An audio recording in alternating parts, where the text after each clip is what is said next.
Hai teman-teman, selamat datang di IT News, tempatnya berita aktual dan fakta yang jarang diungkap media lain. Yuk dukung kami dengan cara subscribe, like, komen, dan share, supaya lebih banyak orang tahu apa yang sebenarnya terjadi.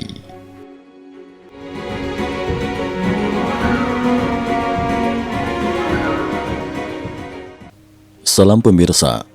Sebuah insiden berbahaya nyaris menimpa Presiden Ukraina Volodymyr Zelensky pada 4 Desember. The Wall Street Journal melaporkan bahwa pesawat kepresidenan Ukraina hampir diserang oleh drone militer berukuran besar ketika hendak meninggalkan Irlandia. Menurut laporan keamanan Irlandia, 4 hingga 5 drone raksasa terdeteksi lepas landas dari wilayah sekitar Teluk Dublin dan bergerak menuju jalur penerbangan pesawat Zelensky. Drone tersebut memasuki zona larangan terbang dan mendekati jalur pendaratan Bandara Dublin. Keberuntungan berpihak pada Zelensky, pesawatnya mendarat lebih cepat dari jadwal, sehingga lolos dari potensi tabrakan. Angkatan Laut Irlandia mengonfirmasi bahwa drone yang terlihat memiliki karakteristik militer dan berada di ketinggian abnormal untuk area sipil. Otoritas keamanan Irlandia menetapkan insiden ini sebagai upaya pembunuhan berbasis serangan hibrida.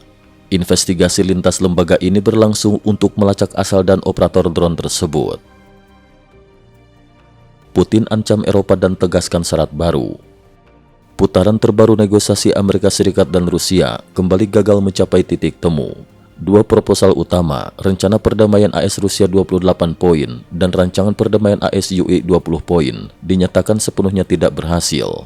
Presiden Vladimir Putin kemudian melontarkan peringatan keras kepada Eropa bahwa Rusia siap kapan saja menghadapi eskalasi baru bila konflik kembali melebar.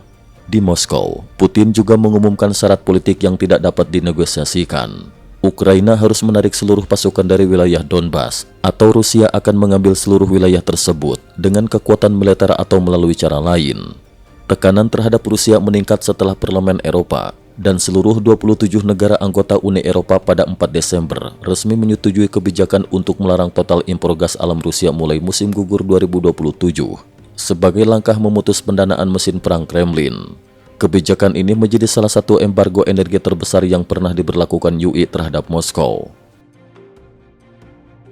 Macron dan Xi Jinping terlibat ketegangan diplomatik di Beijing. Kunjungan Presiden Prancis Emmanuel Macron ke Beijing yang semula dijadwalkan sebagai pertemuan kerjasama berakhir dengan suasana diplomatik yang jauh lebih panas dari perkiraan. Meski Xi Jinping menyebut Macron dengan upacara megah, media internasional menilai kedua pemimpin sedang bermain keras dalam isu perdagangan dan perang Ukraina. 3 agenda Macron kepada Xi. 1. Stabilitas geopolitik global. 2. Keseimbangan perdagangan antara Perancis Tiongkok dan UI Tiongkok. 3. Kerjasama lingkungan dan iklim. Macron menegaskan bahwa perang Rusia-Ukraina telah mengancam keamanan Eropa dan meminta Tiongkok berperan lebih aktif menekan Moskow demi gencatan senjata. Xi menanggapi dengan pernyataan bernada defensif. Tiongkok menginginkan hubungan ekonomi yang lebih seimbang, tetapi menolak upaya pihak luar yang ingin menyalahkan Tiongkok atas jalannya perang. Macron membawa delegasi besar, termasuk Airbus, EDF, Danone, hingga merek mewah Perancis, untuk menandatangani sejumlah kontrak besar dengan Tiongkok. Namun analis menilai strategi Macron belum tentu efektif karena Beijing dinilai memiliki kepentingan geopolitik agar perang Ukraina tetap berlarut-larut guna melemahkan aliansi Barat. Dokumen bocor, terungkap kerjasama militer rahasia Tiongkok-Rusia. Media Kiev Independent pada 3 Desember merilis dokumen rahasia yang menunjukkan bahwa militer Tiongkok telah melakukan koordinasi tingkat tinggi dengan Rusia untuk memperdalam kerjasama militer. Temuan mencakup kontrak pembelian pesawat tempur, kendaraan tempur lapis baja, amunisi, perangkat militer lainnya yang ditandatangani secara diam-diam sepanjang 2023 hingga 2024 dengan masa berlaku hingga 2027. Dokumen tersebut juga mengungkap bahwa puluhan pejabat militer Tiongkok telah melakukan serangkaian kunjungan rahasia ke Moskow selama 2 tahun terakhir. Bocoran ini semakin memperkuat dugaan bahwa Beijing mendukung kemampuan militer Rusia, meskipun di hadapan publik Tiongkok mengklaim netral. Hari pertama kebijakan bebas visa antara Tiongkok dan Rusia pada 3 Desember justru diwarnai laporan pemerasan terhadap turis Tiongkok. Seorang wisatawan Tiongkok mengunggah video yang memperlihatkan polisi imigrasi Rusia memeriksa dokumennya lalu meminta pembayaran 5.000 rubel tanpa alasan jelas. Video tersebut langsung viral di platform Tiongkok. Warganet Tiongkok mengecam kebijakan pemerintah Beijing yang dianggap mendorong warganya berwisata ke negara yang sedang berperang, sementara aparat Rusia memperlakukan mereka sebagai target pemerasan.